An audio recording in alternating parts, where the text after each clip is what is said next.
পানির তীব্র স্রোতে ভয়াবহ ভাঙন দেখা দিয়েছে ব্রহ্মপুত্রের বিভিন্ন অংশে। বিলীন হচ্ছে বসতবাড়ি ও ফসলি জমি। ব্রহ্মপুত্র ছাড়াও ভাঙন তীব্র হয়েছে গাইবান্ধার করতোয়া ও তিস্তার ২১ কিলোমিটার তীর।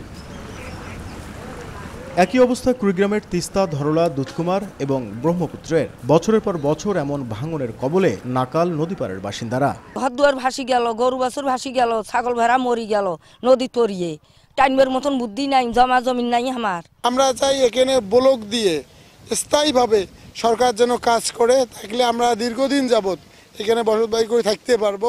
রংপুর বিভাগের ৫টি প্রধান নদ নদীর ৭৫০ কিলোমিটার অংশের মধ্যে শুধুমাত্র ব্রহ্মপুত্র, দুধকুমার ও ধরলার ১০০ কিলোমিটার অংশে প্রায় ২৫০০ কোটি টাকা ব্যয়ে বাকি ৬৫০ কিলোমিটার অংশেই রয়েছে ঝুঁকিতে। আর তিস্তায় ভাঙন রোধে নেওয়া হয়েছে ২০০ কোটি টাকার জিওব্যাগ ডাম্পিং প্রকল্প। গবেষকদের মতে নদী ব্যবস্থাপনায় সমন্বিত পদক্ষেপ নেওয়া না গেলে ক্ষতি কমানো সম্ভব হবে না।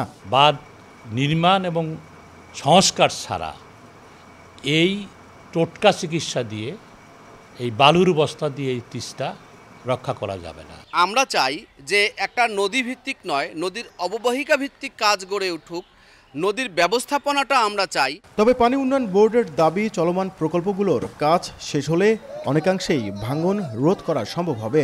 আমাদের একটা প্রকল্পের কাজ চলমান আছে, প্রায় ১৩ কিলোমিটার নদীতে সংরক্ষণ কাজ আমরা চলমান রাখছি।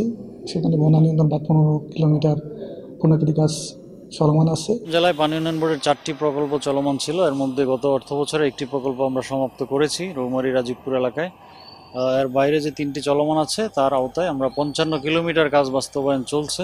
বেসরকারি সংগঠন রিভার অ্যান্ড পিপলের গবেষণা বলছে, প্রতি বছর ভাঙন ও প্লাবনে শুধু তিস্তা, ধরলা, দুধকুমার ও ব্রহ্মপুত্র নদের বাসিন্দাদের ক্ষতির পরিমাণ প্রায় ২ লাখ কোটি টাকা। নাজমুল ইসলাম নিশাত, সময় সংবাদ, রংপুর।